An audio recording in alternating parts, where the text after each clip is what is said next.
Voy a abrir el chat para poder leerlos. Ahí va.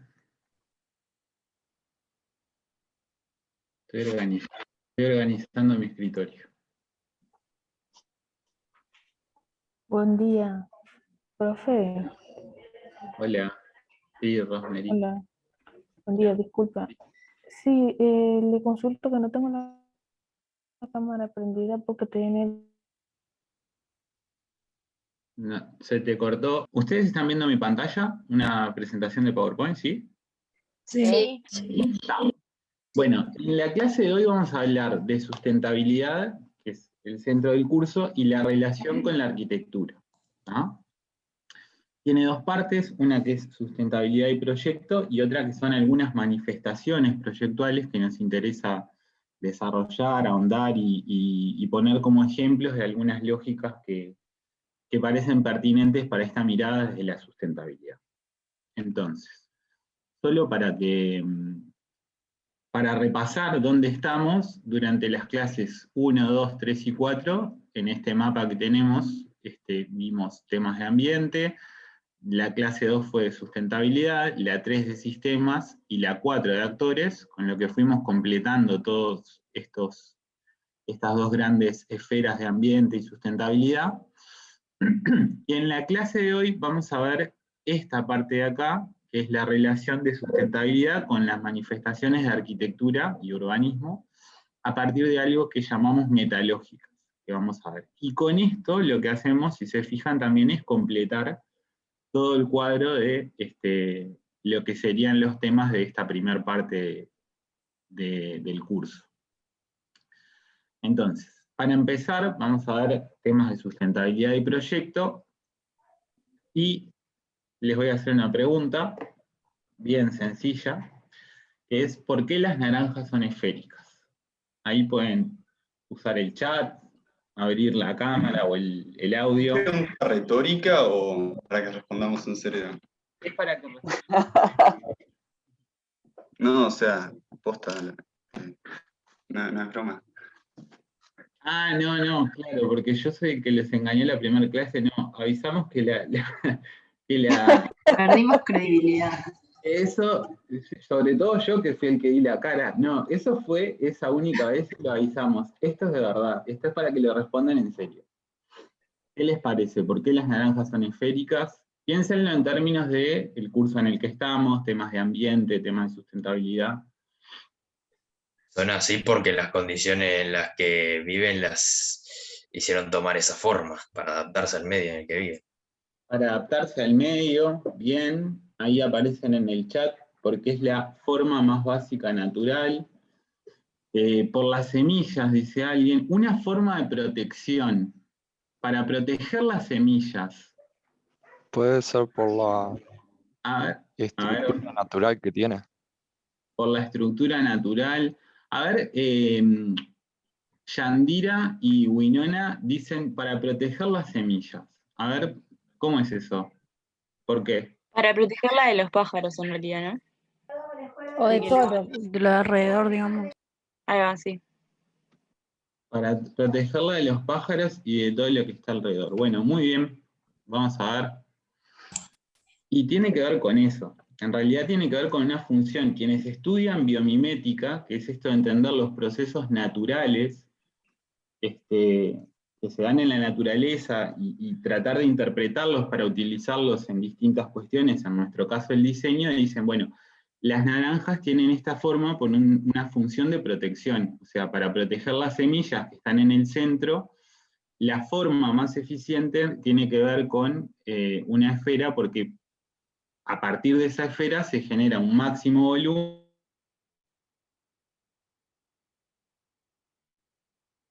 lo que queda expuesto al ambiente. Se cortó un poco. ¿Se cortó? Sí. Sí. ¿Ahora me escuchan? Sí. Sí, ahora sí. Sí. Bueno, a ver, sigo y me avisan si se corta, ¿no? Esa mínima superficie, esa envolvente, que queda en contacto con el ambiente es también mínima para que, bueno, para protegerme de los ataques de los pájaros y demás. O sea que muy bien todo lo que dijeron. Entonces, cuando nosotros vemos esto desde la naturaleza, vamos a ver que este discurso lo encontramos en muchas cosas, ¿no? O sea, ahí tenemos algunos ejemplos, desde la física hasta la estabilidad, ¿no? La física en esa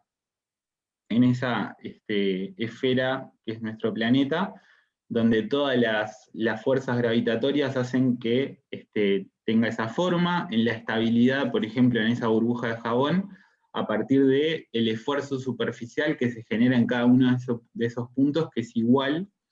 Y es que en la naturaleza siempre se buscan los procesos más eficientes, con el mínimo consumo de recursos y de energía.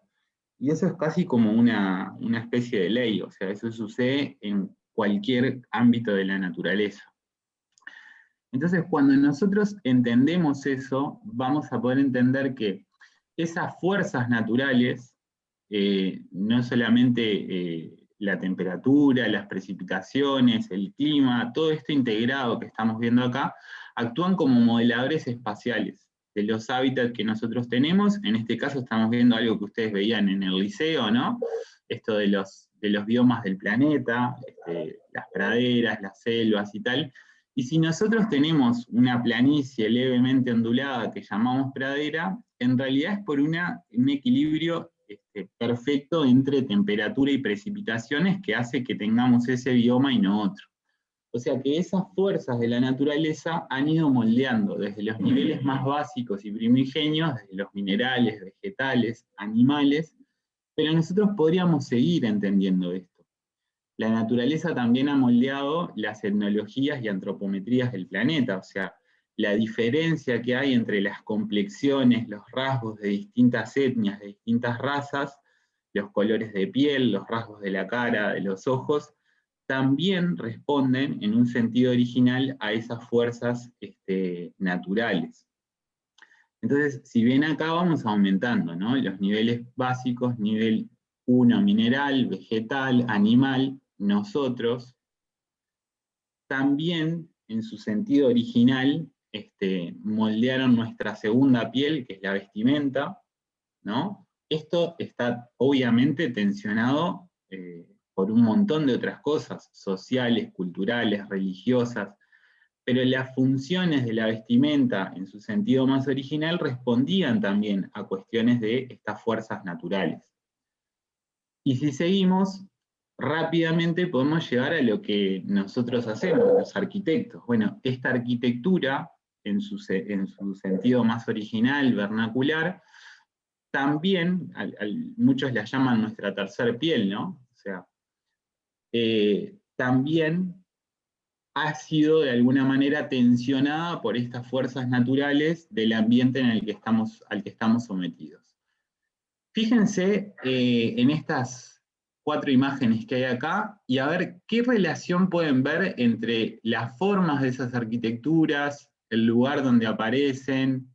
¿Qué les parece?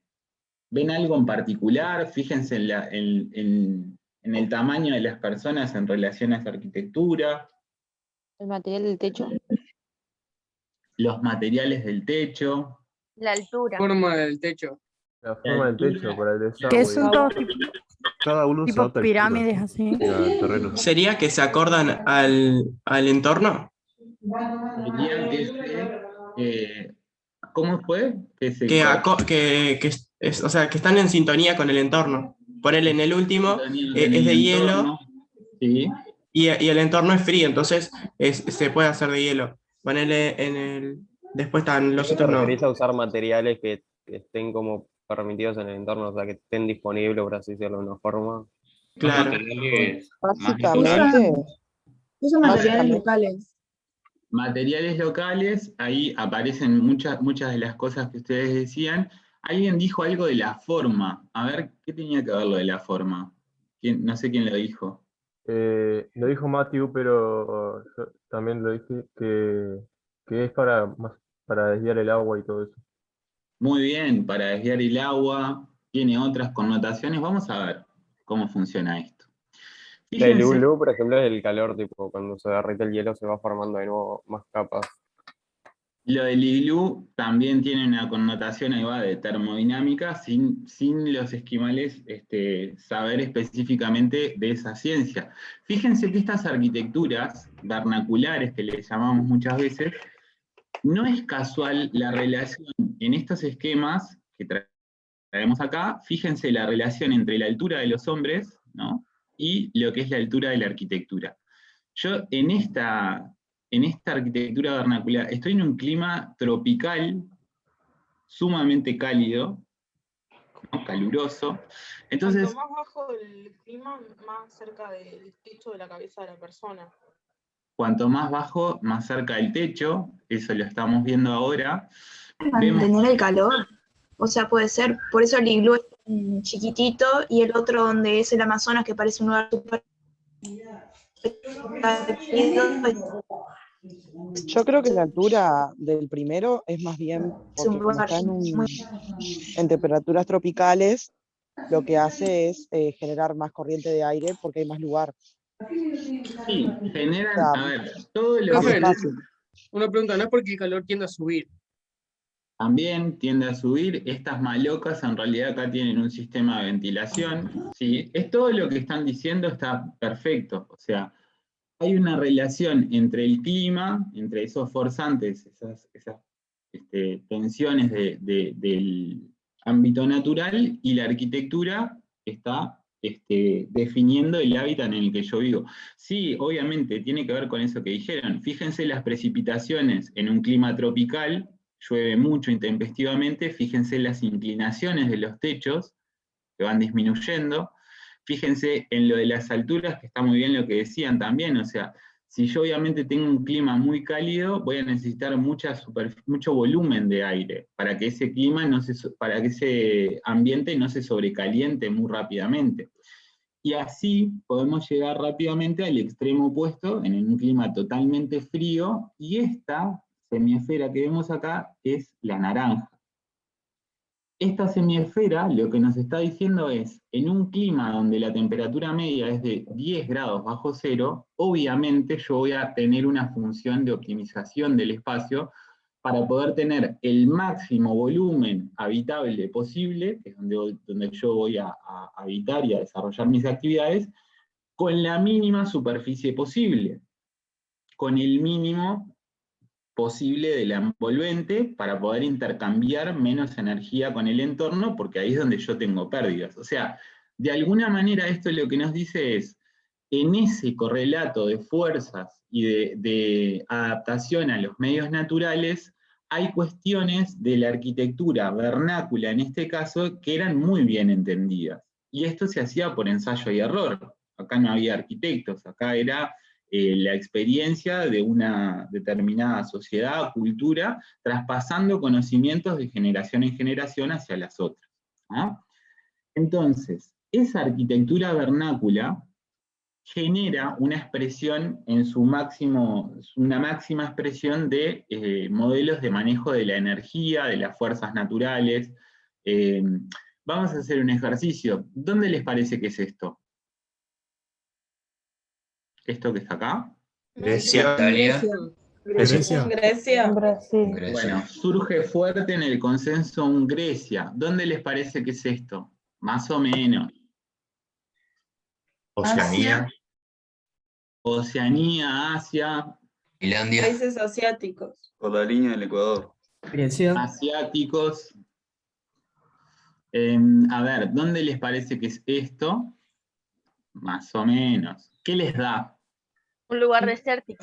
Parece árabe. África. Lugar desértico, árabe. ¿Y por qué? Vamos a revelar ese misterio. Esto es Santorini en Grecia, esto es Indonesia, esto es Ghana en África. ¿Y por qué ustedes pueden hacer eso? ¿Por qué ustedes pueden identificar esto? Los colores, pues. Por el tipo de arquitectura que tiene. Las costumbres. La forma. Porque más que por el suelo. Porque hay varias de esas estructuras similares, entonces asimilamos eso. Por el suelo. lenguaje arquitectónico de cada... Y porque su propio lugar tiene como su propia forma de arquitectura particular. Por el suelo. esa forma de arquitectura y todo lo que están diciendo estaba en consonancia con esas tensiones de la naturaleza. O sea, en Santorini, si nosotros lo investigamos un poco más, vamos a ver que las componentes de radiación son muy altas, entonces necesito colores claros para poder reflejar la energía. En Indonesia vamos a ver que el nivel de precipitaciones es muy alto y necesito techos muy inclinados, y a su vez el clima es súper cálido, entonces necesito ventilar por abajo, o sea, tenerlo con el mínimo contacto posible para poder ventilar por todos lados. O en Ghana, en África, que ustedes decían, bueno, me da un clima desértico. Sí, en realidad, en los climas desérticos tengo una diferencia enorme de temperatura entre el día y la noche. Entonces, estos materiales con tierra nos permiten acumular la energía durante el día y liberarla progresivamente hacia la noche cuando las temperaturas bajan mucho. Todo esto, que era totalmente independiente de los arquitectos como profesionales en su momento de una época vernácula, estaba en consonancia con esas tensiones de la naturaleza. Estaba en consonancia con manejos de la energía, con cuestiones identitarias del lugar, de culturales, de manejo de los materiales locales y demás. Y si hacemos un recorte, en un determinado momento de la historia, pasamos de esto a esto. En un determinado momento, que se llamó estilo internacional, caracterizado por el positivismo es aquello que nos hacía pensar, o nos hace pensar, que todo lo podemos resolver desde nuestro intelecto, nuestro conocimiento, desde la tecnología. Entonces, en este momento, apoyado fuertamente por una cuestión de ciertos despegues tecnológicos, la industria del vidrio, la industria del acero, los ascensores, un montón de tecnologías permitieron llegar a esto, que en realidad, en las antípodas, en el extremo opuesto a lo que estábamos viendo, se trata de arquitecturas desclimatizadas. O sea, en realidad acá hay una intención expresa en poder independizarme de lo que pasa afuera, en el ambiente, para decir, bueno, yo el clima, yo hombre, lo controlo, ¿no? Perdón, otro gran avance que surge en este momento que permite esto es el aire acondicionado. Yo puedo controlar el clima, puedo controlar la iluminación, puedo independizarme de ese medio. A ver, el mismo ejercicio, ¿dónde es esto? Brasil. En cualquier lado. En cualquier parte del mundo. En cualquier parte del mundo. Si Chicago. No, Chicago, bueno. Todas las anteriores. Nueva York. Todas las anteriores, perfecto. Todas las anteriores. Si ustedes no conocen el edificio, o sea, porque lo estudiaron o lo vieron, y bueno, es imposible que digan dónde es. O sea, de hecho, no tengo ni idea de dónde es, eso es en Sudáfrica, y fíjense que este movimiento internacional, que es de mediados del siglo pasado, llega hasta el día de hoy, o sea, es algo que se perpetúa. Fíjense que esto está adaptado de una imagen, y este que está acá, en Montevideo, este es en Uruguay, es la World Trade Center, que está ahí en Montevideo Shopping. Para los que no conocen en Montevideo, que son del interior, está en una zona muy administrativa, vinculada a un centro comercial y demás, pero si no conozco el edificio, yo nunca podría haber dicho que esto es en Montevideo. Y de hecho, este edificio, así como lo vemos, desclimatizado, o bueno, con esto que hablábamos, que en realidad acá no hay una diferenciación entre las fachadas, no hay una diferenciación entre los niveles, o sea, son iguales de piso a techo y cada una de sus fachadas, se perpetúa como movimiento hasta el día de hoy. Este edificio es muy reciente. Entonces eso tiene como una pérdida de identidad. Tiene una pérdida de identidad, exacto, es verdad, tiene una pérdida de contexto, y ahora vamos a ver algunas de esas cosas. La última clase que yo había dado, que tenía que ver con temas de sustentabilidad, habíamos quedado en este lugar. Y estas dos fotos que estábamos viendo, la de las arquitecturas vernáculas y las arquitecturas del estilo internacional, podríamos tomarlas como ejemplos para volver a donde habíamos quedado, que tiene que ver con esto.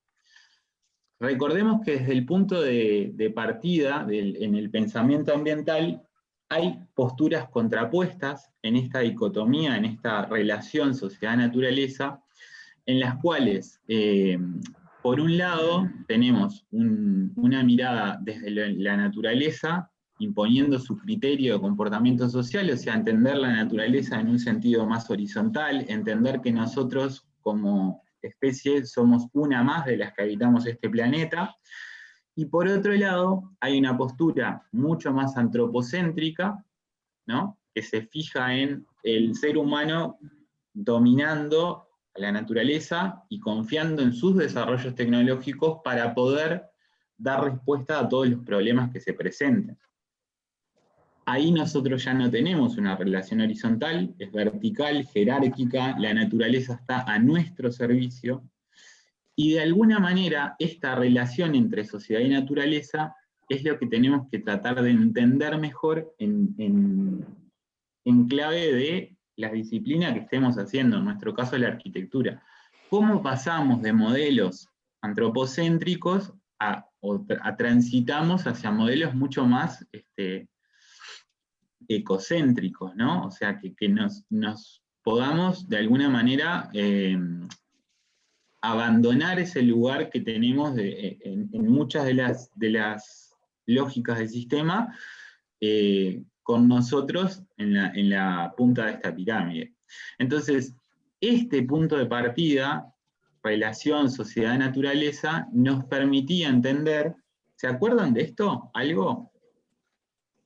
Sí. Sí, dice ahí alguien, Federico, bien. Nos permitía entender que, bueno, que hay posturas, hay todo un crisol, unos matices muy amplios de posturas desde el pensamiento ambiental, desde un extremo más tecnófobo, o sea, más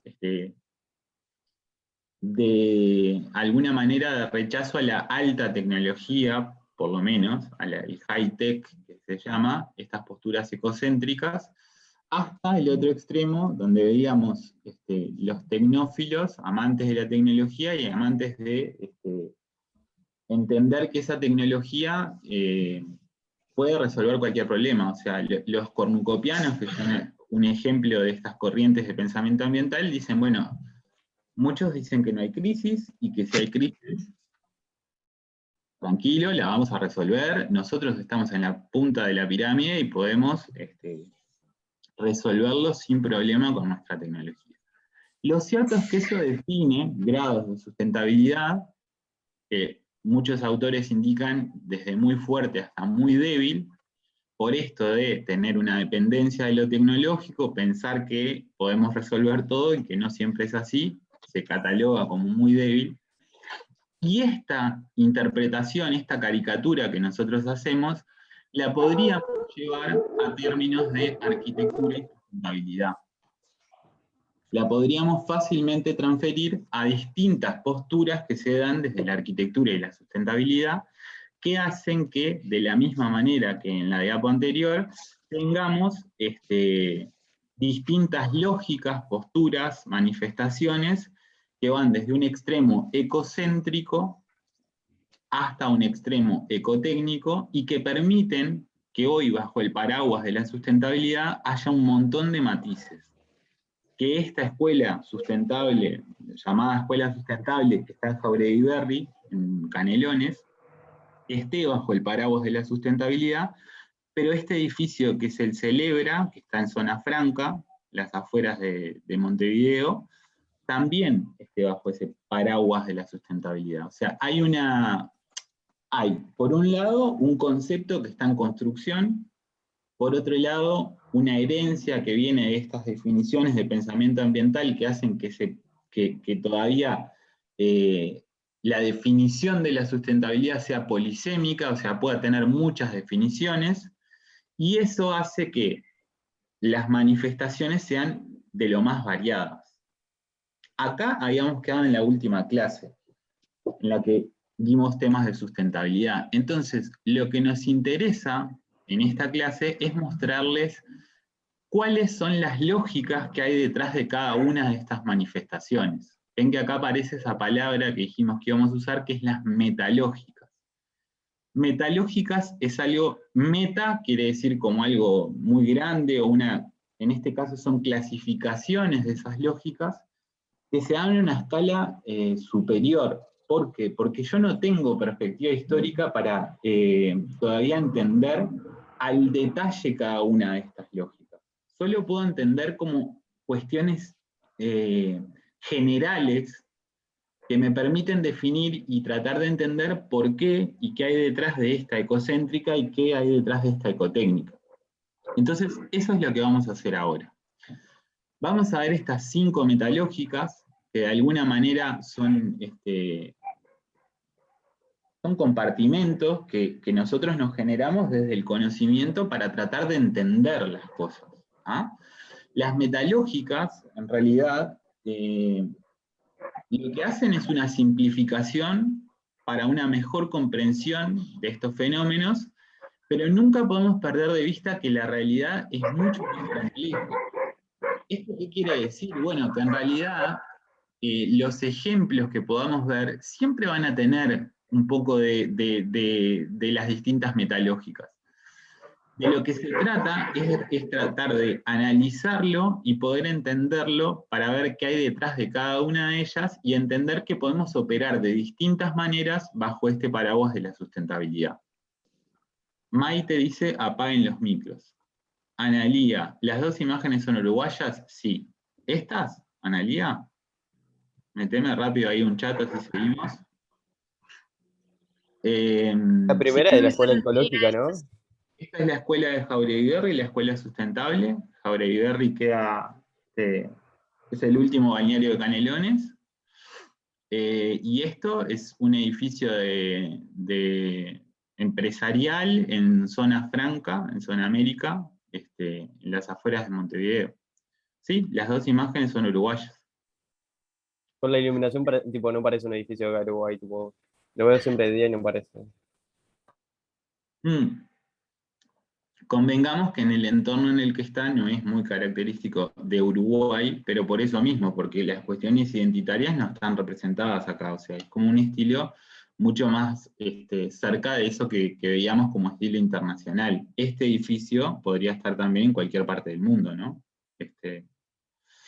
Bueno, entonces vamos a tratar de entender un poco las claves que hay detrás de estas metalógicas. No perdamos de vista que la realidad es esto, mucho más compleja, que lo hacemos para simplificar, que en realidad esta imagen lo que muestra es, bueno, cómo han evolucionado distintos movimientos en relación a arquitectura y sustentabilidad. Bueno, la realidad es esto, ¿no? O sea, podemos clasificar algunas ideas, pero después las cosas se confunden, se mezclan, hay acá contacto entre distintas corrientes, se bifurcan, se fusionan, o sea, la realidad es mucho más compleja. Lo que hacemos es tratar de simplificarlo para entenderlo de la mejor manera. La primera metalógica es esta que se llama ecotécnica.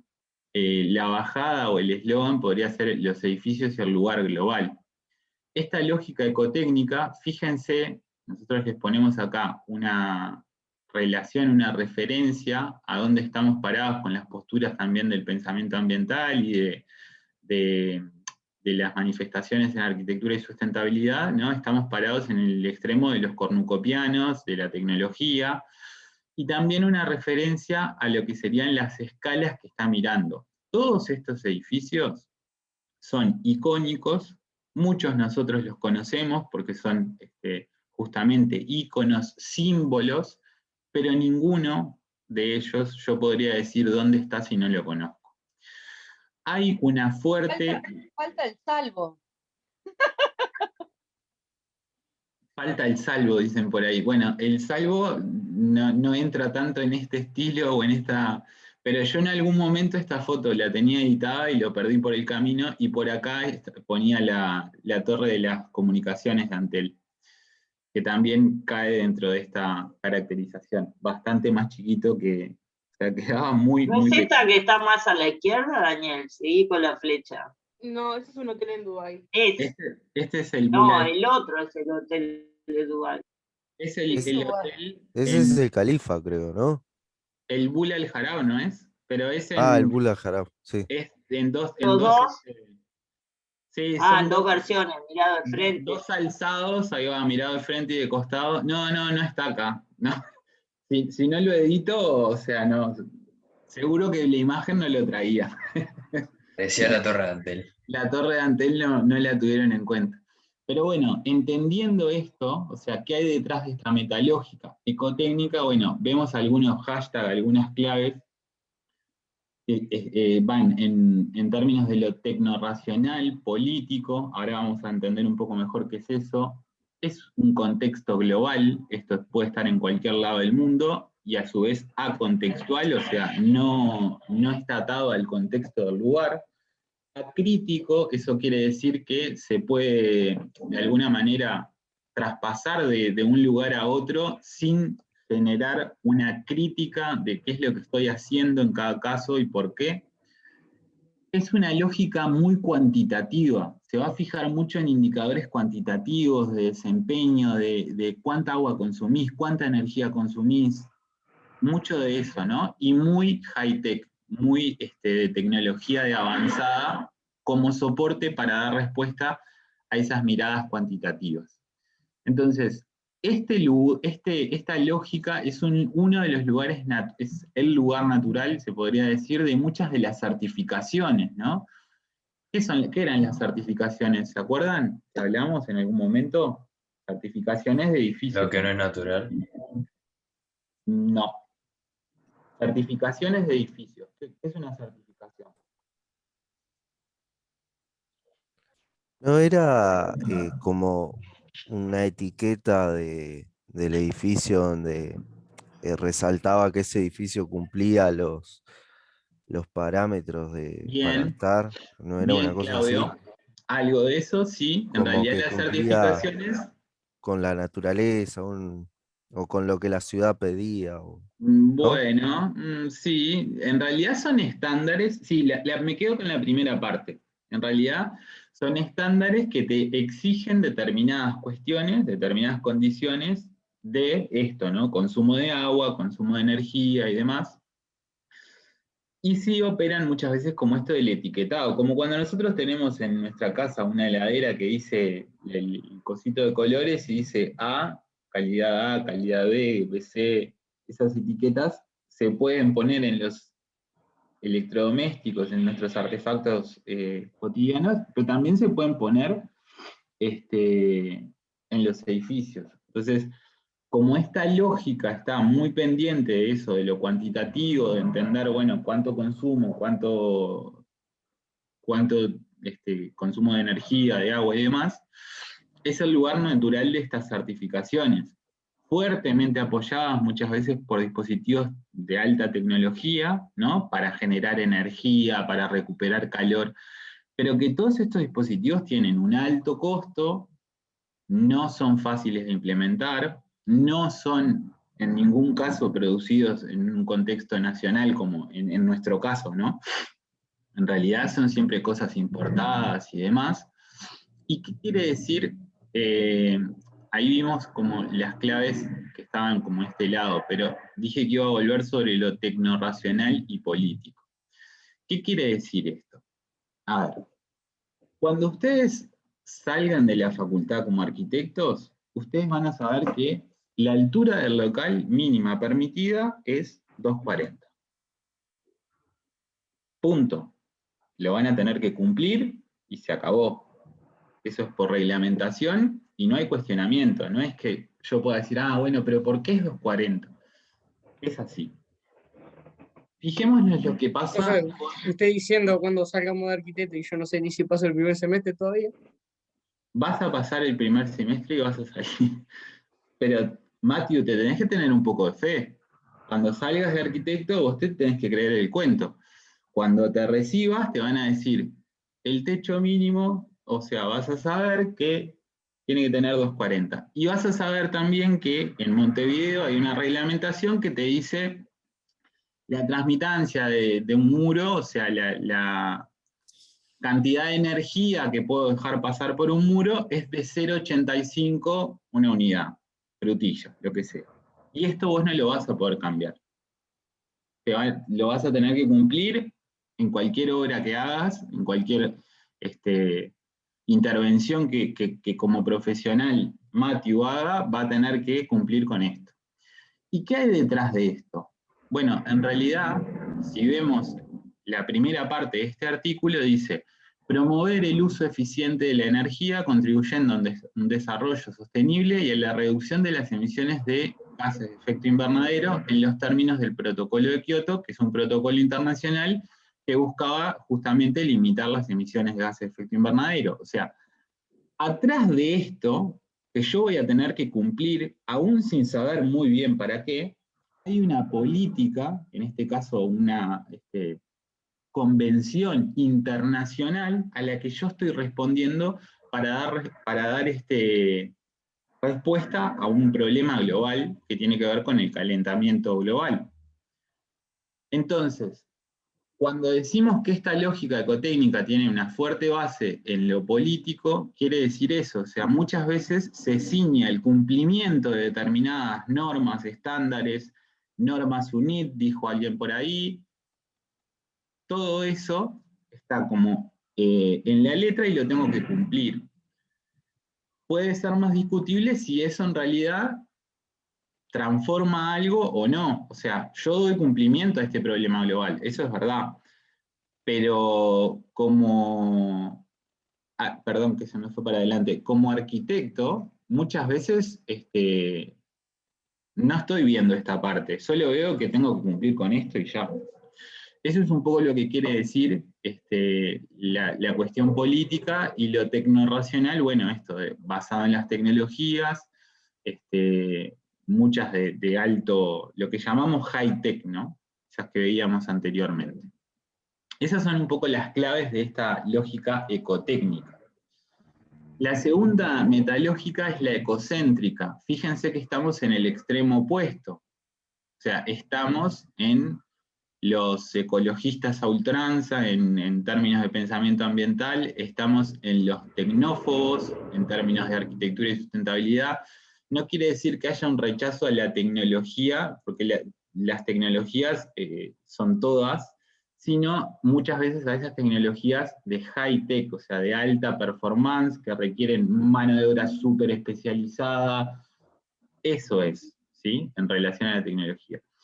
Y esta metalógica ecocéntrica tiene una mirada bastante distinta a la anterior, o sea, en las antípodas podríamos decir. Los hashtags acá son ecología sistémica, mucho de entendimiento de esos sistemas, ¿no?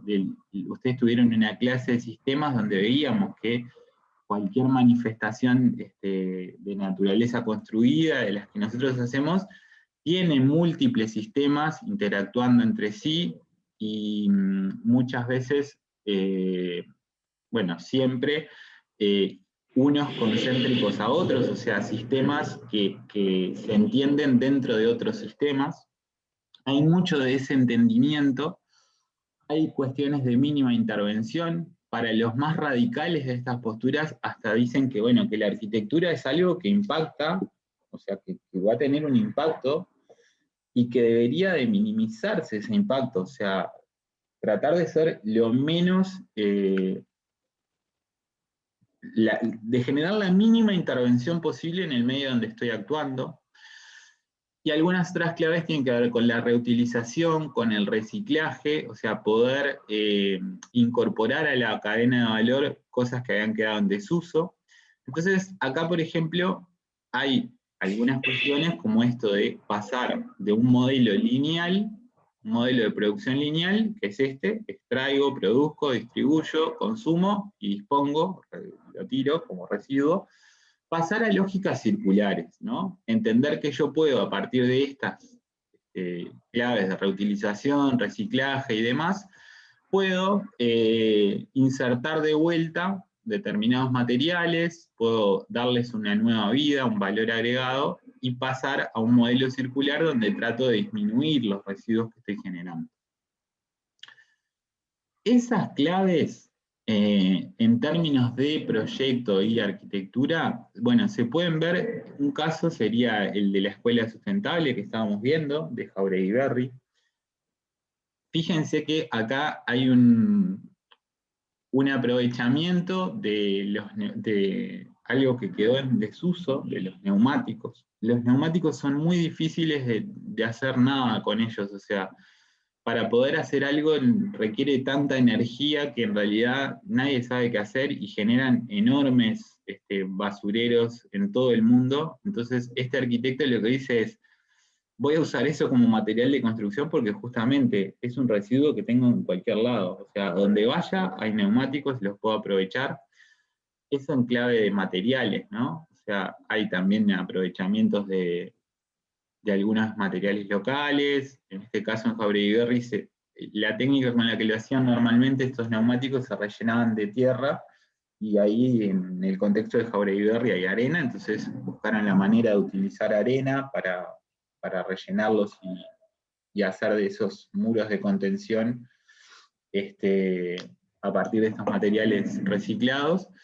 Pero hay también un entendimiento en esto de los sistemas, de todos los sistemas que integran una edificación, que tienen que ver no solo con lo estructural, sino también con los servicios, con lo sanitario, con el agua, con la energía. Entonces hay un entendimiento, una preocupación por tratar de entender las cosas no de manera aislada, sino integradas en esta lógica de sistemas. O sea, poder aprovechar el agua de lluvia para el uso de las cisternas y después darles un nuevo uso con algunos filtros, utilizarlo dependiendo del agua, de dónde venga el baño. Pablo, ¿te animás a mutearte? Que tu perro está furioso. Gracias.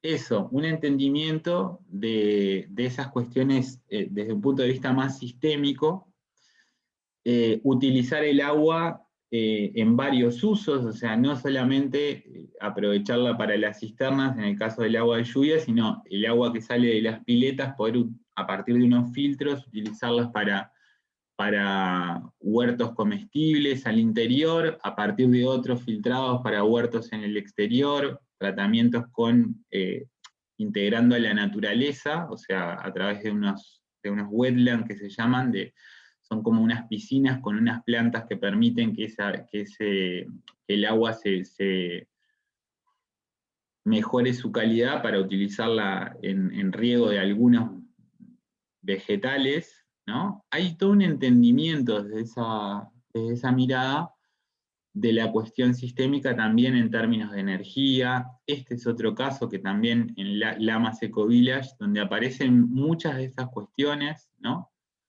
De mínima intervención, de autonomía. Perdón, profe. Sí. En las piscinas se usa totoras. Yo hice un proyecto de eso. Bueno. Se utilizan totoras y el agua misma se utiliza hasta para poder tomar agua. O sea, deja el pH neutro. Depende, bueno, está bien, Claudio. Sí, está buenísimo el comentario. Es más discutible eso de si se puede utilizar para qué cosa, pero es verdad. En cualquier caso vamos a tomar eso como, no que se pueda usar para tomar directamente, pero que a través de integrar un sistema natural que biopurifica o remedia las condiciones del agua que está saliendo, depende de dónde venga el agua también, ¿no? O sea, si viene de la ducha, si viene... Hay como algunas cuestiones, pero sí, vamos a quedarnos con eso, que en realidad puedo aprovechar. ¿Qué hacemos nosotros con el agua en nuestras casas? Nosotros usamos el agua, ¿y a dónde va? Al mar. Desagüe. Al mar. A ver, Depende de qué agua también, ¿no? Bueno, pero en cualquier caso, en grueso lo metemos en un tubo y lo sacamos para otro lado. O sea, a ver, en este caso lo que hay es un tratar de entender cómo puedo reaprovechar esa agua para utilizarla en otras cosas, ¿no? En riego tienen jardines interiores, no sé si se veía en la foto. Acá, estos invernaderos asociados también al manejo de la energía. Esto está orientado a la fachada norte, donde tengo soleamiento, entonces el agua se utiliza primero para riego de estos invernaderos, donde hay frutales, hay bananas acá adentro, no sé qué, y después para los patios exteriores que quedan adelante, a partir de ese tratamiento con totoras y otras plantas en estas piscinas que se llaman wetland. Una pregunta. Sí. ¿Qué es eso, Totora, que dijo no sé qué? Es una planta que tiene unas propiedades que hacen que por sus características absorba muchos de lo que para nosotros son contaminantes. Yo tampoco es que sepa mucho de eso, pero básicamente el principio es eso. A partir de una planta que se sabe cuáles son sus propiedades, permite mejorar la calidad del agua, la cantidad de nutrientes. Sí. ¿Cómo? Sí, la raíz de la totora lo que hace es, se adhiere al fondo, así sea un fondo sedimentado, se adhiere igual, porque ya viene con una raíz subdesarrollada, y esa raíz empieza a desarrollarse a través de microorganismos que son contaminantes. Y bueno, está. Y son eso que aparecen los cañaverales, que son plantas larguísimas. Y son Ahí largas la porque estamos. mismos Son crecen juncos. con... Ahí la estamos sí, viendo. en realidad juncos en sí no son, pero tienen son similares. Son Parece. totoras, es una planta, totora. Claro. Pero no se Claro. intoxica. Hay muchas, ¿cómo? No se intoxica al ingerir tanto No, contaminante. es la única especie que crece de esa manera, que crece consumiendo microorganismos no naturales, digamos, artificiales, o de características artificiales. Ellas con Bueno, oxígeno y agua se van haciendo la fotosíntesis. igual hay varias plantas que permiten hacer esto, por eso yo no me quedaría en el detalle de entender las características particulares de las totoras ni nada de eso, sino que a partir de entender cómo una determinada especie o varias especies de plantas, entender sus características y entender que pueden remediar o mejorar la calidad de algo que íbamos a tirar en un caño, lo puedo seguir aprovechando, en este caso para regar otras plantas, y ese es como el principio que hay atrás y con lo que deberíamos quedarnos. Después el que quiera investiga wetland, totoras, plantas, bioremediación, son todo cosas que surgen de esto. A mí me interesa que se queden con esto de ver la cuestión sistémica desde eso, ¿no? Algo que yo iba a desechar, lo incorporo, lo filtro a partir de un proceso natural y genero un nuevo uso para eso que iba a desechar, que en este caso es el agua, podrían ser otras cosas, los neumáticos, otro tipo de cosas. Esa es en el fondo algunas de las características de esta lógica ecocéntrica, ¿no? Incluso esto de la mínima intervención en las tipologías de Reynolds, que es el arquitecto que hace estas propuestas. Fíjense que hay hasta un algo de esto de la mínima intervención de disimularlo, porque cuando uno lo ve por detrás, a la escuela, hay unos terraplenes que en realidad lo que hacen es como disimular casi como que si no se viera. Una integración como muy mimética en muchos casos. ¿Alguien iba a decir algo? No, seguimos. No, fue sin querer. Dale.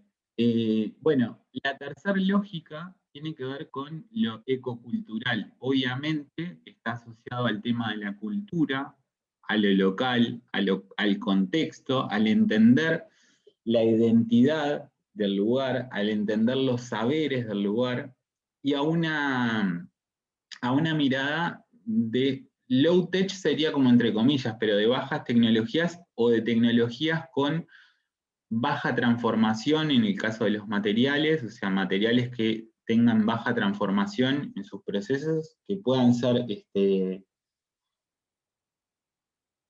también utilizados por mano de obra, entre comillas también, no especializada, o sea, digo todo entre comillas porque en realidad esto de que no sea especializada, bueno, hay un saber acá también, ¿no? En hacer estas arquitecturas de tierra, de quincha y de un montón de materiales de baja transformación o más del perfil natural.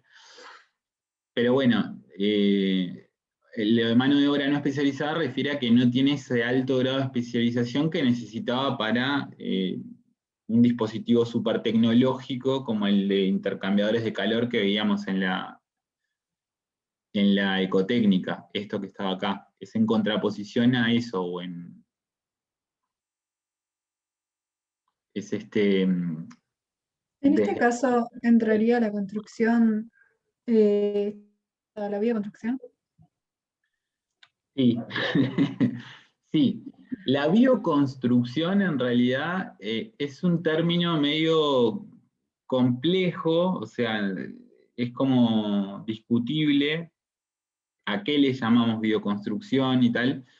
Nosotros preferimos hablar de esto, ¿no? Las particularidades que tiene eso que se llama muchas veces bioconstrucción, tiene que ver con esto, ¿no? Los materiales, por lo general, son de baja energía incorporada. ¿Eso qué quiere decir? Que los procesos de transformación para obtener el barro, la caña, el junco, requieren muy poca energía y muy pocas transformaciones para poder lograrlo. Pero sí, en el fondo tiene que ver con eso, Agustina, con lo que se conoce normalmente con bioconstrucción muchas veces.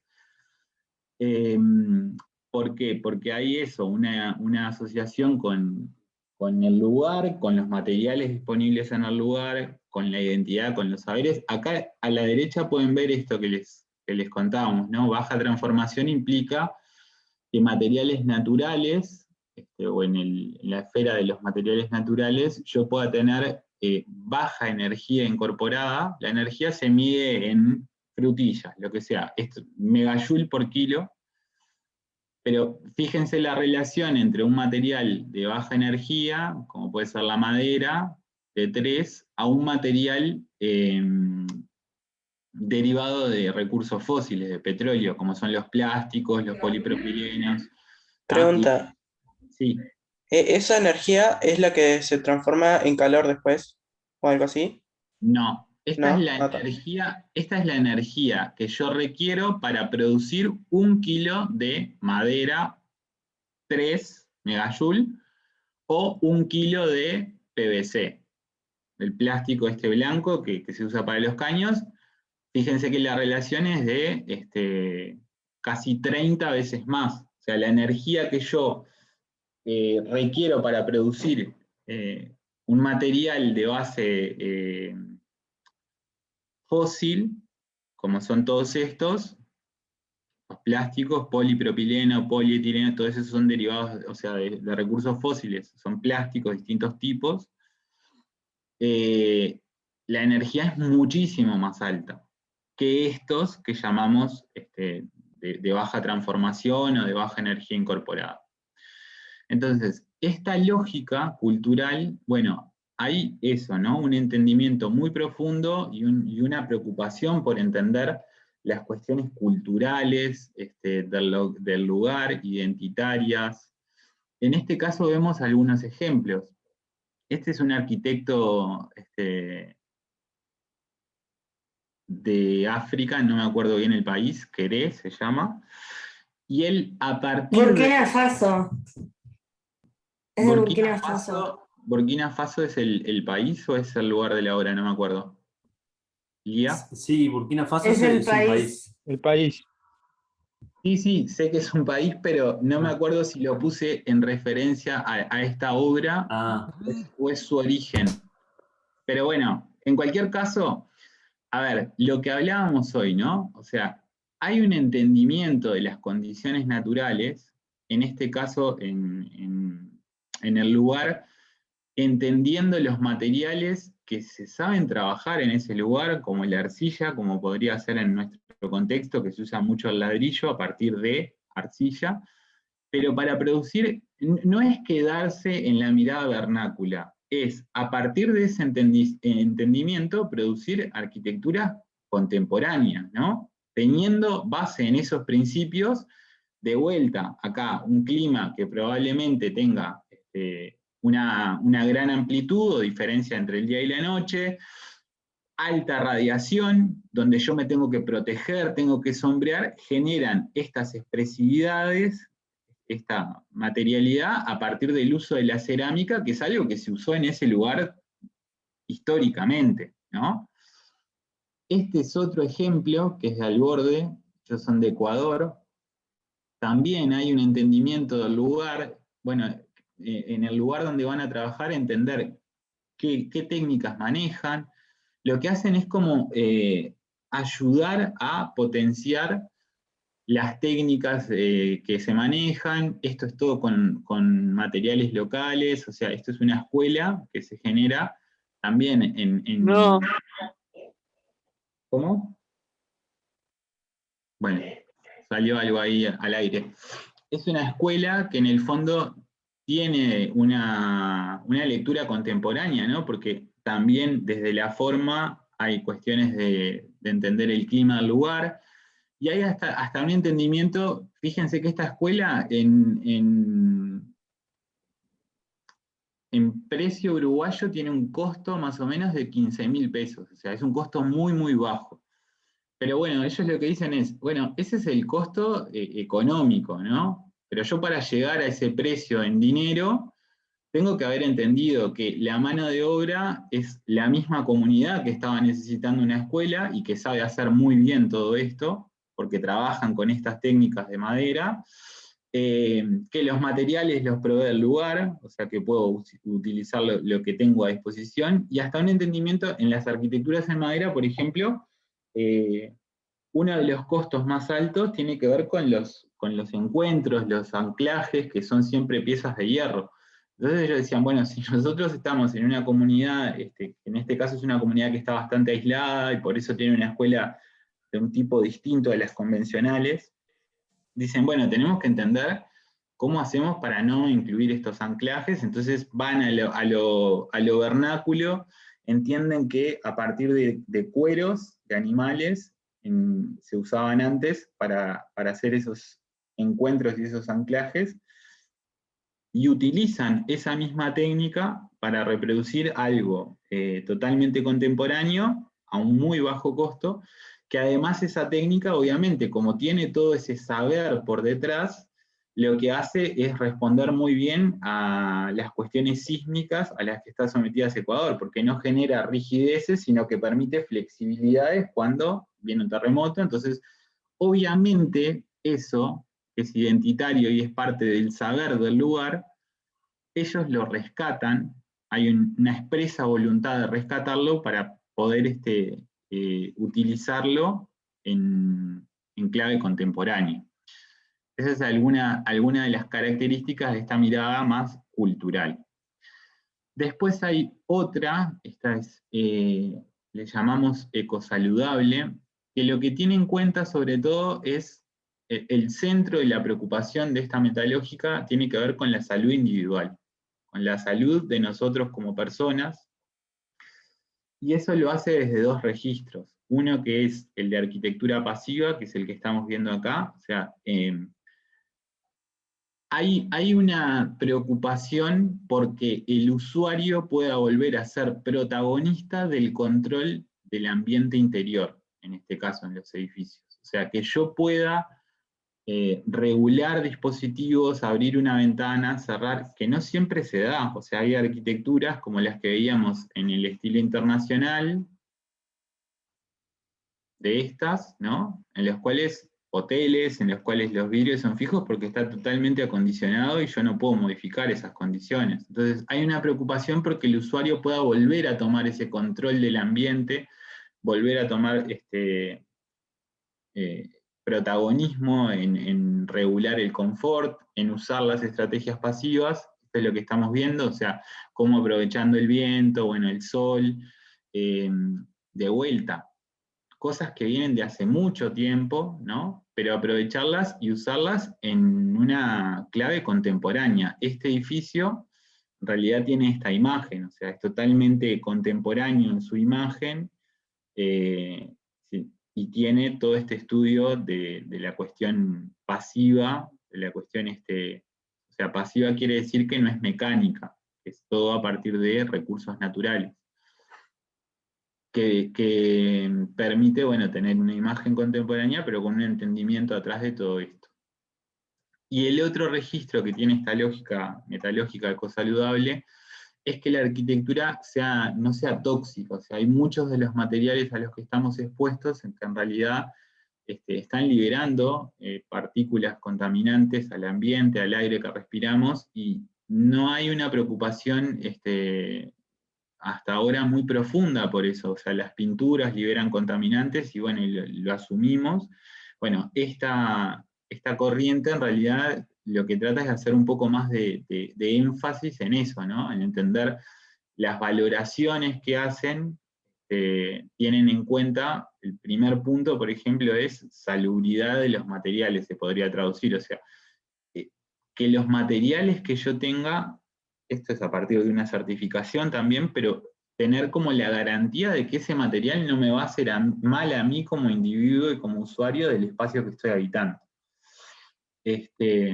Acá aparecen algunos ejemplos de esta arquitectura no tóxica. Esto es un pabellón demostrativo que se hizo con materiales que cumplen con estas condiciones, o sea, materiales que tienen como el resguardo y la preocupación por ser no tóxicos y demás, pero que además también cumplen con este principio de poder descomponerse, reutilizarse o volver a generar un nuevo ciclo a partir del fin de su vida útil. Yo lo puedo desarmar y volver a utilizar, ¿no?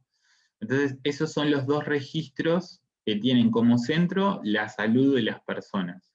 Por eso esta lógica se llama ecosaludable. Y después, el último registro tiene que ver con la mirada más profunda, o el centro puesto en lo social. Esta metalógica ecosocial, fíjense que acá ya es más difícil definir en dónde está. Sabemos que no son los extremos que veíamos antes, pero es más difícil decir en dónde está en relación a pensamiento ambiental.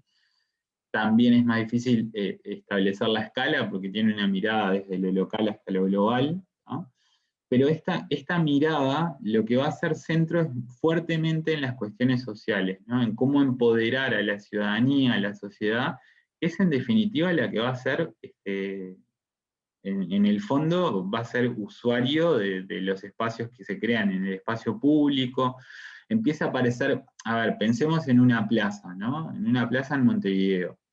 Bueno, durante mucho tiempo el imperativo, o sea, lo que se manifestaba era, bueno, la plaza en realidad la diseña un arquitecto que trabaja en la intendencia, que trabaja en espacios públicos y demás, pero en la concepción original se diseñaba para un usuario estándar, o sea, el arquitecto diseñaba y el usuario después hacía uso de ese espacio, no había mucha relación. Entonces, acá lo que surge, bueno, son como cuestionamientos también a eso, ¿no? Esto es una lógica de arriba hacia abajo, o sea, el arquitecto diseña y el usuario hace uso del diseño que le hayan puesto, y empieza a haber una transición hacia lógicas desde abajo hacia arriba. O sea, ¿eso qué quiere decir? Bueno, que en realidad el arquitecto en el fondo va a dar respuesta a las demandas de la sociedad.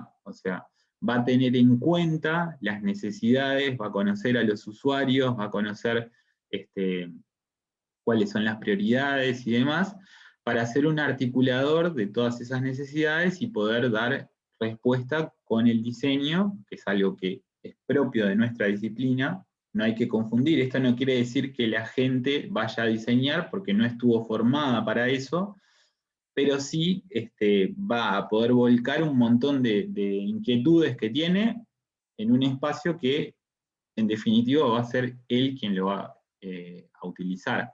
Entonces ahí entra también una cuestión mucho más profunda de entender cómo se articulan esos sistemas para que eso suceda. ¿cómo hago para darle voz a todo el mundo? ¿Cómo hago para generar procesos que sean realmente participativos? ¿Cómo integro a todos los interesados en formar parte de las decisiones de un determinado espacio? Y bueno, el centro también pasa a ser entender estas gestiones y entender el diseño y la interacción que se tiene que dar para que todo esto suceda. Lucía, tenés la mano levantada. Sí, quería preguntar, el ecosocial, ¿podría ser entonces, o sea, como se moldea las necesidades de las personas, podría ser cualquiera de nosotros? Por ejemplo, si una de las preocupaciones de la gente es la salud, sería ecosaludable, o si es, bueno, el medio ambiente y todo eso, podría ser más ecocéntrico, o sea, como que podría llegar a moldearse a cualquiera de las otras. Sí, en realidad es lo que decíamos al principio, los límites entre estos son difusos, de lo que se trata es de como poner algunos acentos en cuestiones que son más explícitas en esta lógica social. Hay una fuerte preocupación por estos hashtags, ¿no? O sea, que los espacios puedan ser gestados desde una mirada democrática, participativa, empoderar a los usuarios, pero hay muchas cosas que sí, que coinciden y que pueden coincidir. Está bien el comentario. Por eso siempre hacemos... Tengo una pregunta. Sí, voy. Por eso siempre hacemos referencia a esto, ¿no? O sea, a entender que esto es operativo para tratar de comprender algunas claves más de estas agrupaciones que hacemos, pero que la realidad es mucho más compleja y que en cualquiera de estas obras, voy a poner un ejemplo que es bien elocuente. Nosotros decíamos, en este ejemplo, decíamos todo esto de lo sistémico, de la mínima intervención, de entender los procesos naturales, no sé qué, todo cierto, ¿no? Pero esta escuela, para producir su energía, tiene acá una cantidad de paneles fotovoltaicos, acá se ven algunos que ya estaban instalados, que en realidad son de esto, ¿no? De esta lógica, son mucho más de esta lógica, porque son de alta tecnología, de una mano de obra especializada, de una producción internacional, los tenemos que importar, o sea, no hay compartimentos estancos. Cada uno de los ejemplos tiene algo de todos los demás. Lo que tratamos de hacer es mostrarle los ejemplos que tienen sus características o sus acentos más puestos en las lógicas que estamos contándoles. Pero es tal cual, o sea, la realidad es mucho más compleja y entonces yo podría decir, esto obviamente también tiene connotaciones sociales. Sin duda que tiene connotaciones sociales, ¿no?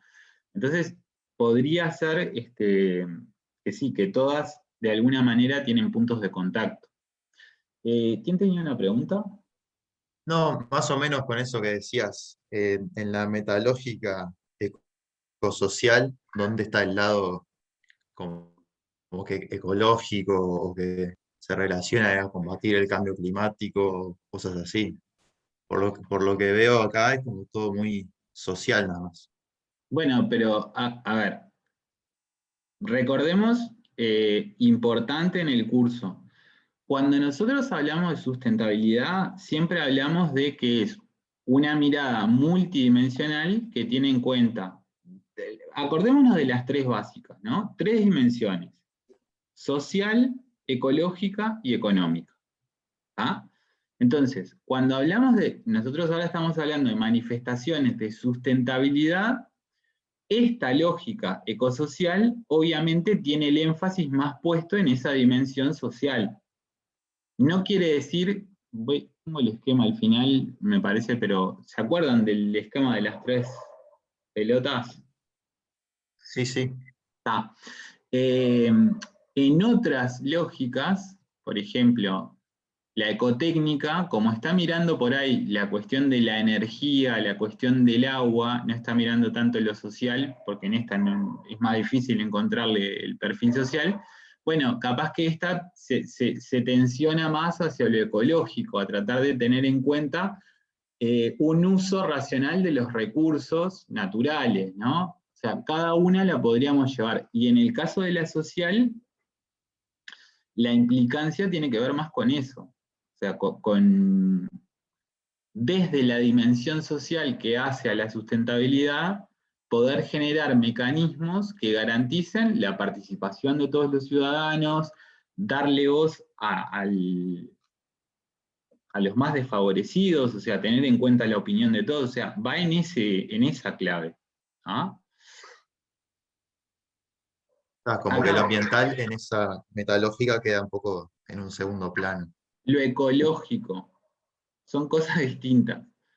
Lo ambiental es todo, porque lo ambiental en el fondo, o sea, cuando hablamos de, o sea, a ver, voy a aclararlo bien porque es verdad que da lugar a confusiones. Y es verdad que en realidad lo pueden ver de las dos maneras. Normalmente cuando hablamos de ambiente en el curso, hacemos referencia a todos los elementos constituyentes de nuestro medio, o sea, eso quiere decir todas estas dimensiones que estamos nombrando, ecológica, económica, social, y hay otras, políticas, tecnológicas y demás. Pero es verdad que muchas veces en la bibliografía lo que aparece como esas tres dimensiones son económica, social y ambiental. ¿Ah? Ese ambiental nosotros lo vemos como ecológico, lo vemos más en esos términos, y para nosotros el ambiente son todos los elementos constituyentes. Vos lo que decías, y ahora entendí el punto, es que esta metalógica ecosocial por ahí está más vinculada a la dimensión, no está tan vinculada a la ecológica, eso es lo que decías. Claro, eso. Sí, puede ser, sí, dependiendo del caso. O sea, en realidad acá el arquitecto se transforma, el arquitecto, porque es lo que nos interesa como poner un énfasis, se transforma en un medio para poder alcanzar un fin. Las demandas van a ser las que la sociedad tenga en el lugar donde se está operando, y puede haber muchas que estén vinculadas con temas ecológicos, puede haber otras que no tanto, tienen que ver más con cuestiones sociales, como esto de acceso a los lugares, derecho a la ciudad, al derecho a los espacios públicos, que todos tengamos la misma posibilidad. Lo vieron en la clase con Jimena en la de acciones, la diferencia entre igualdad y equidad. Todas estas cuestiones son parte de la preocupación de esta metalógica. Puede tener más o menos acentos en lo ecológico, pero lo importante es que tiene un gran acento en lo social. Este es un ejemplo de un plan maestro en Asunción, de un estudio que se llama Ecosistema Urbano y que trabaja mucho desde esta mirada social, y también lo hace con fuerte componente y apoyo en las tecnologías de información y comunicación, o sea, para hacer todos estos esta arquitectura de sistemas, entender la gestión, los procesos, en qué momento se da cada cosa, muchas veces se apoyan en la tecnología, porque hoy todo el mundo tiene un celular, entonces puede opinar y votar y intercambiar y hacer foros y demás. Y bueno, es un poco la expresión muestra un poco esto de las manifestaciones de distintas intervenciones, pero cómo a su vez se tienen en cuenta la temporalidad, o sea, cómo se van integrando a lo largo del tiempo, qué sucede antes que qué, todo esto surge de manifestaciones sociales, o sea, el pueblo, la gente organizada, viendo prioridades, viendo qué va primero que qué, viendo en qué etapa se puede hacer qué desencadena qué cosas. Es un poco de eso de lo que se trata esta mirada más perfilada hacia lo social. Acá algunas manifestaciones locales, o sea, entender también que esta cuestión participativa de nosotros como nosotros arquitectos, pero también primero, antes que eso, nosotros ciudadanos, ¿no? O sea, nosotros ciudadanos tenemos también posibilidad, y yo diría responsabilidad, en participar, obviamente no es nada obligatorio, pero surgen cada vez más instancias que nos permiten dar opinión sobre cosas que antes no teníamos necesariamente opinión, ¿no? Acá algunos de los instrumentos, ¿no? Observatorio Ambiental Nacional del Ministerio de Ambiente, donde puedo hacer aportes desde la ciudadanía, o esta red de ONGs ambientalistas que tienen unas plataformas de vigilancia ambiental donde yo puedo volcar inquietudes sobre temas ambientales, o esto sería más a nivel institucional nacional, a escala nacional, esto a nivel departamental, Montevideo decide, un programa que nos permite a nosotros volcar ideas para mejorar nuestra ciudad, y esto podemos hacer uso cualquiera de nosotros, y esto más en la lógica de ONGs, o sea, de organizaciones no gubernamentales, sociedad organizada, buscando eso, dar voz a todas las personas para poder atender cuestiones de perfil ambiental. Acá entra capaz un poco más lo que vos decías, no me acuerdo si era Ignacio, de que yo a partir de esta mirada social puedo también tener preocupaciones por lo ecológico. En el caso de vigilancia ambiental, la gran mayoría de las entradas que tienen son temas ecológicos, por ejemplo. Esa es la primera parte. ¿Vamos bien? ¿Tienen dudas hasta ahora? Agua Ciudad dice, es burkinés, bien. Todas las aberturas hoy son de aluminio. Analía, no sé a qué refiere, pero no, hay aberturas de madera, hay aberturas de hierro, hay aberturas de PVC, hay un montón de tipos de aberturas. ¿Preguntas hasta ahora? Si no, nos metemos. Estaba hablando sobre la tabla que pusiste de los materiales. ¿Viste la tabla que pusiste de los materiales? ¿Cuánta energía necesitábamos para construirlos? Sí, su gran mayoría hoy se proyecta que las aberturas, se manejan con aberturas de aluminio, con un montón de cosas, justamente el que estaba último en la tabla. Ah, ok, haciendo referencia a eso, bien. Sí, el aluminio es un material que tiene mucha energía incorporada. También pasa mucho eso de que en las ecuaciones ponemos muchas veces el costo en relación a lo económico, ¿no? Cuando vemos esto desde una perspectiva más ecológica, como eso, cuánta es la energía que necesito, o desde una perspectiva más social, cuánto es de eso que se produce, en dónde se produce, por qué, bueno, la ecuación debería cambiar. El tema es que todavía muchas veces no se incorporan esos datos a la ecuación, pero sí. Bueno, seguimos entonces. Esta segunda parte, en realidad, tiene que ver con manifestaciones proyectuales. Algunas manifestaciones, a modo de ejemplo, vamos a ir. Pablo, ¿estás por ahí? ¿O alguien del equipo docente para saber hasta qué hora tenemos con la parte teórica? Sí, estoy por acá, no sé, y dale hasta las... ¿Qué hora? No estoy viendo la hora ahora. 12 menos cuarto. Y ponele que hasta 15, 20 minutos más, tranqui. Está, bien. O sea, de arrancar, tener una hora para los prácticos. Bien, perfecto. ¿Podemos tomar un respiro? Dice Agustín Pérez. Sí, este fue el respiro, seguimos. Tenemos 15 minutos. Vamos arriba que son 15 minutos, Ulises. A ver, estas exploraciones que les trajimos como distintas manifestaciones que están sucediendo, algunas son más antiguas, pero en realidad lo que buscan es como mostrar ejemplos de cuestiones proyectuales, que muchas integran muchas de las preocupaciones que desde la sustentabilidad deberíamos tener en cuenta, ¿no? Este ejemplo, por ejemplo, es una exploración, acá arriba queda como una clave de una estrategia que es integrar. Esto es lo que se llama normalmente como ecobarrio, ¿no? Esto es un ecobarrio en Inglaterra, se llama Bedstead. ¿Por qué integrar? Bueno, porque en estas manifestaciones que surgen, en su origen surgieron en países europeos, ahora se está desparramando bastante distinto a su concepción original, o por lo menos con connotaciones que no siempre son las originales, pero bueno. La cuestión es que esto busca integración urbana, o sea, esto no se genera como en otros casos a las afueras de la ciudad, trata de estar como cerca de la trama urbana.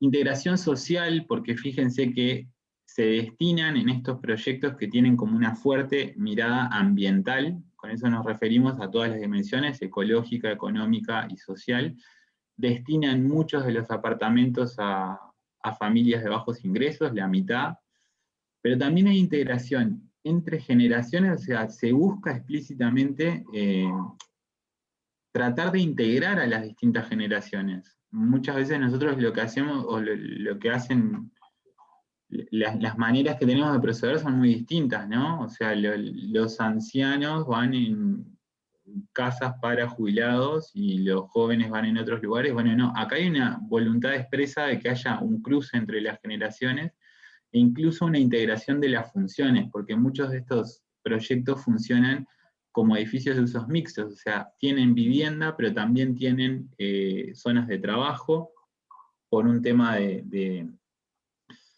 comodidad, pero también de desplazamientos, de poder generar circuitos cortos, que se le llama, o sea, yo no tener que tomarme, si esto estuviera a las afueras de la ciudad, como sucede en algunos barrios de los que están surgiendo ahora con este mismo título, pero muy distintos acá en Uruguay, están en las afueras de la ciudad, no tienen nada de esto de integración social, no tienen nada de intergeneración, las funciones están totalmente diferenciadas y son en las afueras para dormir, y después viajo todo el tiempo al centro de Montevideo. O sea, lo que queremos es mostrarles como algunos ejemplos que integran muchas de las cosas de las que venimos hablando. Estos ejemplos son bastante paradigmáticos, ¿no? O sea, fíjense, y después lo leen con detalle, pero tienen planes de movilidad integrados, tienen un tema del cuidado de los materiales, que el 90% de esos materiales son de 50 kilómetros a la redonda, o sea, esto de los circuitos cortos, estas implicancias sociales, aparte de también manejo de bioclimatismo, manejo de la forma optimizada para la captación solar y para que esto no sombree a esto, una expresividad desde los dispositivos que permiten que esto funcione en términos de ventilación y de condiciones térmicas y naturales, una expresividad explícita, o sea, estos dispositivos que sustentan muchos de los principios bioclimáticos que permiten que esto funcione, en otro momento de la historia se escondían. O sea, esto nadie lo quería ver. Acá hay una explícita vocación de mostrarlo y de hasta darle algo como estético. Podrá gustarles o no, pero hay algo de eso. Y bueno, acá hay una fuerte componente de los actores, sobre todo de la ciudadanía organizada, porque muchos de estos ejemplos surgen a iniciativa de la comunidad organizada. No pueden surgir de otras maneras en algunos países, o sea, en donde ya están más avanzados, entonces ya hay reglamentaciones y tal, y bueno, no son producto de una especulación inmobiliaria, como podría pasar en otros casos, sino que surgen a iniciativas de la ciudadanía organizada, ¿no? Este es otro ejemplo de un ecobarrio. Acá la estrategia tiene que ver también en el anterior a integrar, en colaborar. Este ecobarrio se llama Friburgo, se llama Baubam, mejor dicho, está en Friburgo, Alemania. También aparecen muchas cuestiones vinculadas a energía, agua, pero también a plan de movilidad. Acá, en en particular, pesa mucho lo de la planificación participativa, o sea, desde lo tecnológico y todo, la energía y tal, tiene también unas características excepcionales. O sea, estas viviendas funcionan en energía positiva, que se llama, o sea, producen más energía de las que consumen.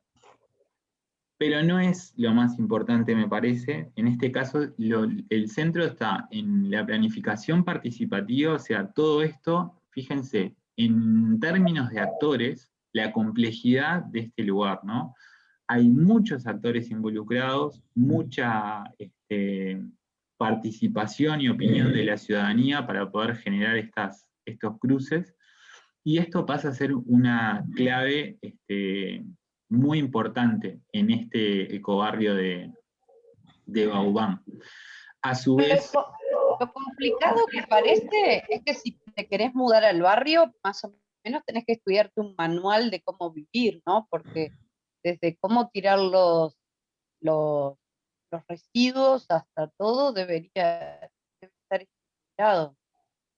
Sí, es así, pero en realidad a lo que se apunta, digamos, es las transformaciones tienen que venir de la ciudadanía, y sí, obviamente, si este problema nosotros pensamos que no lo podemos, o sea, que es externo a nosotros, y nosotros podemos seguir haciendo todo como lo hacemos, y eso no va a cambiar las cosas, o sea, hay obviamente, yo no lo diría en términos de manual, porque en realidad muchas veces lo que sucede es que las políticas ya han avanzado, hay todo un ecosistema de políticas, instituciones, empresas, academia, sociedad, todo va avanzando junto al mismo nivel, y eso permite que en realidad no es que vos tengas que aprender a tirar la basura porque ya lo sabés hacer, o sea, ya viene instalado. Es como las cosas se van instalando de a poco, o sea, es como ahora el hecho de que se vaya instalando, que nosotros estemos con una bolsita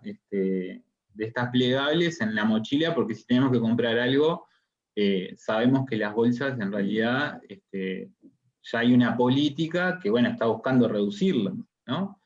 Yo creo que se da más en ese nivel, porque imagínense que esto surge a voluntad de la sociedad organizada, o sea, es la propia comunidad que habita ahí la que quiere reciclar, la que quiere compartir, la que quiere generar huertos comunitarios, la que quiere, o sea, no hay una expresa, digamos, lo hacen porque quieren, no es, digamos, que nadie te obligue ni a vivir de esta manera, ni nada por el estilo, es una voluntad expresa. Gurises, levantaron la mano, pero perdón, tenemos que seguir, ¿tá? Para así podemos ver todo. Después, si nos queda un ratito, vamos al final. Bueno, estas son algunas de las fotos de este ecobarrio Baubán, planes de movilidad para también restringir el acceso vehicular y demás. Otra exploración tiene que ver con el rehabilitar. El rehabilitar, o sea, cuando pensamos en términos de proyecto y sustentabilidad, muchas veces lo pensamos en proyectos nuevos, ¿no? Y también tenemos que hacer énfasis en esto. Tenemos un montón de edificios construidos en nuestras ciudades, muchos que fueron concebidos en momentos en que las preocupaciones no eran las que tenemos hoy, y hay que adecuarlos, hay que reacondicionarlos, hay que rehabilitarlos. La estación de AFE podría ser un ejemplo bastante complejo, pero sí, claro. O sea, no solo, o sea, esos edificios paradigmáticos, nosotros en Uruguay tenemos complejos de vivienda de los 90, tenemos una cantidad, hubo una época en la que se construyeron muchísimos complejos de vivienda para dar respuesta a una solución, a una problemática habitacional, y esos complejos, como en este caso, en Francia, estos arquitectos, Lacaton y Basal, bueno, tienen una fuerte componente de rehabilitación, o sea, su estrategia pasa mucho por ahí, por rehabilitar, generando estas imágenes contemporáneas. Fíjense en la planta, ¿no? O sea, generan a partir de esta intervención un 50% más de área extra de lo que se tenía, pero aparte con una espacialidad que el usuario se pueda apropiar de ese lugar como quiera, pero eso también genera protecciones solares como aleros para mejorar el desempeño energético, que en este momento no estaban considerados porque no era parte de las preocupaciones. O sea, el foco en esta estrategia es, pensemos también en todo lo que hace a la rehabilitación de la ciudad construida. Nosotros como arquitectos trabajamos en obras nuevas, pero también trabajamos en la ciudad, trabajamos en todo. Entonces, tener en cuenta eso. Después una estrategia que se maneja mucho, tiene que ver con densificar. Sucede en ciudades como Montevideo, que en realidad los crecimientos de las ciudades se dan hacia las afueras, y eso conlleva mayor cantidad de transportes, muchas veces ocupaciones en lugares que no tienen las infraestructuras, y por otro lado, vemos que en el centro hay vaciamientos, que muchas veces hay muchos inmuebles abandonados. Entonces, esta es otra clave de estrategia que tiene que ver con densificar.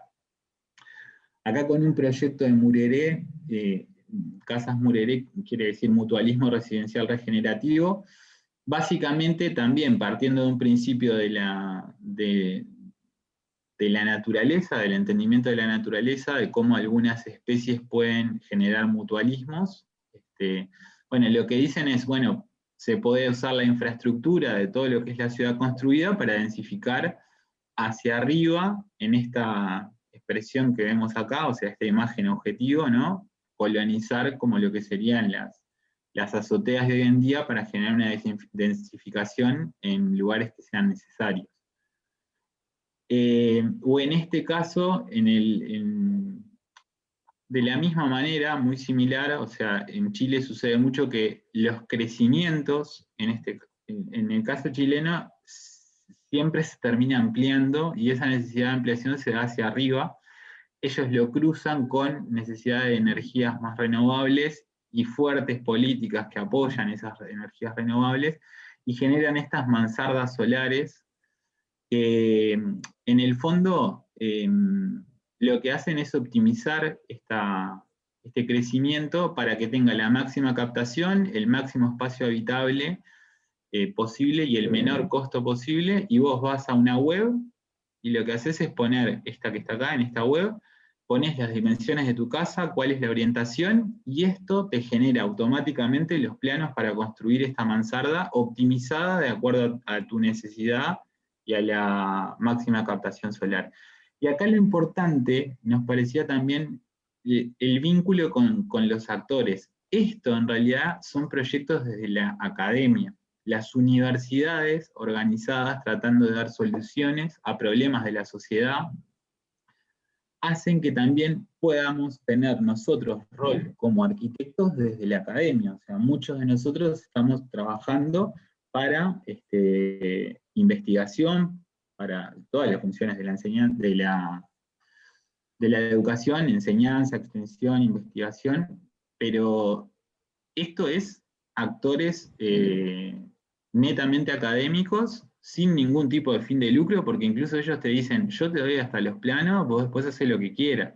Y acá hay mucha investigación por detrás, muy complejo para llegar a esto que parece tan simple, con técnicas avanzadas de diseño paramétrico y demás.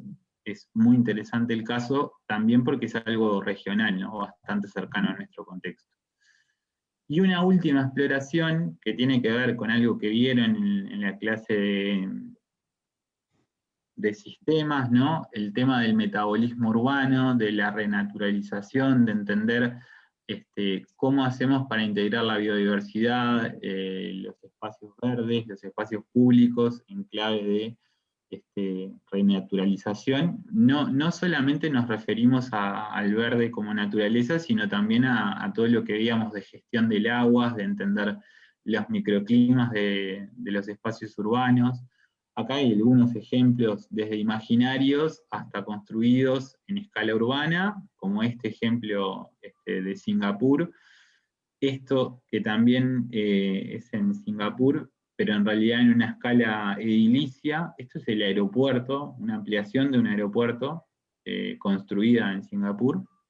Entonces, bueno, hay una preocupación por esto de la renaturalización y de incorporar infraestructuras o soluciones basadas en la naturaleza, sobre todo por los beneficios que eso conlleva, ¿no? Acá algún paneo de algunas soluciones, de cómo hay un montón de oportunidades para incorporar estas cuestiones, y visto en clave de los beneficios, que es lo que aparece acá, ¿no? O sea, beneficios desde estéticos, psicológicos, térmicos, acústicos, de gestión de aguas, o sea, entender en eso del metabolismo urbano y de la ciudad como un sistema, que una de las claves también pasa hoy en día por la renaturalización y por la incorporación de soluciones basadas en la naturaleza en nuestras ciudades, que durante mucho tiempo habíamos dejado de lado, ¿no? O sea, habíamos puesto a un costado, básicamente.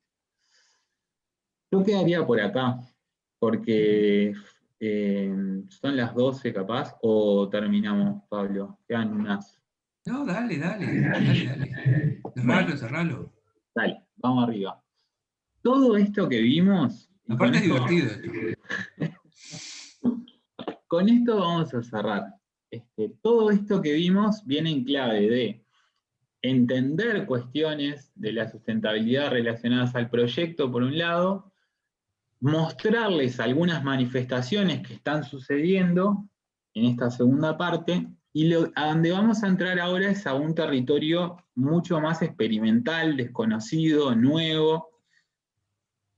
Hay una corriente o hay manifestaciones que lo que dicen es, ok, pero también puede ser que esto de la sustentabilidad en términos de proyecto implique cambios más radicales, implique entender otras cosas que antes no entendíamos, implica incorporar ese nuevo conocimiento a nuestra arquitectura. Entonces, este es un ejemplo de Philip Ram, que él te muestra esto, que es en una exposición, y te dice, bueno, o sea, esta pareja está desnuda, él está vestido, ¿por qué sucede esto? Él te dice, la arquitectura en realidad, vista desde una comprensión contemporánea del manejo de las energías, pasa más por lo que no vemos que por lo que vemos. O sea, ¿qué es lo que no vemos acá? Esto. La termodinámica que se genera cuando una parte de la placa está caliente y otra parte está fría, y eso genera toda una serie convectiva de microclimas asociados que yo podría usar como material para proyectar mis arquitecturas, mis espacios. ¿Qué pasa si lo que eran los materiales de construcción que venimos trabajando desde siempre, la piedra, el ladrillo y no sé qué, pasa ahora a ser, los nuevos materiales de construcción pasan a ser la energía, el aire, el agua? ¿Cómo concebimos eso?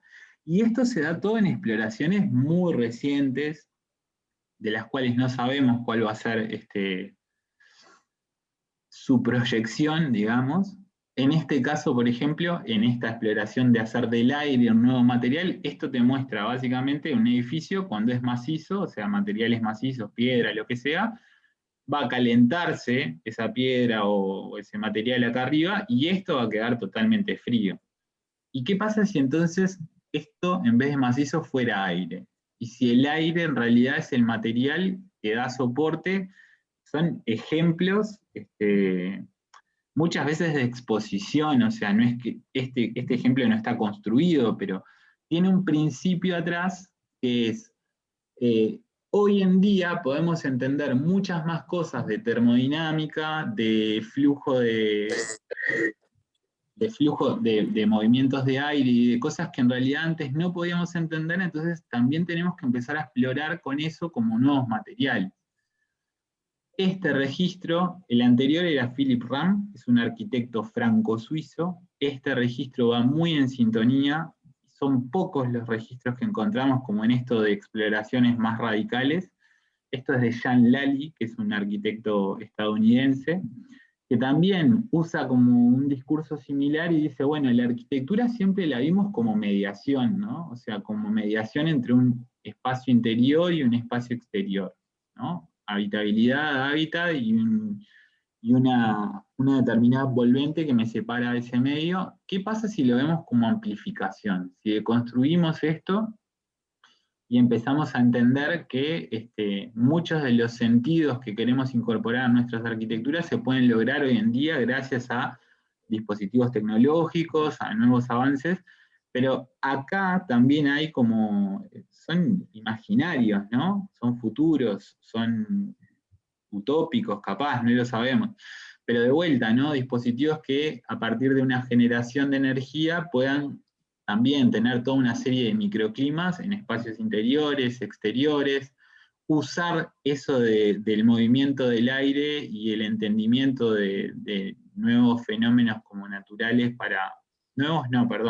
interpretación de fenómenos que entendemos de mejor manera, para, en este caso, por ejemplo, sabiendo cómo se mueve el aire, que se calienta y que va para arriba, decir, bueno, si ese es el patrón natural que se reproduce desde la naturaleza físicamente, ¿por qué no aprovechar eso para hacer una organización espacial donde yo, en el lugar donde estoy más vulnerable, que sería el baño, donde me despojo de mi segunda piel, bueno, lo tenga en un lugar donde esté más caliente, ¿no? O sea, poder hacer una nueva interpretación desde la organización espacial, desde los materiales que usamos, las energías, la naturaleza en clave mucho más radical por ahí.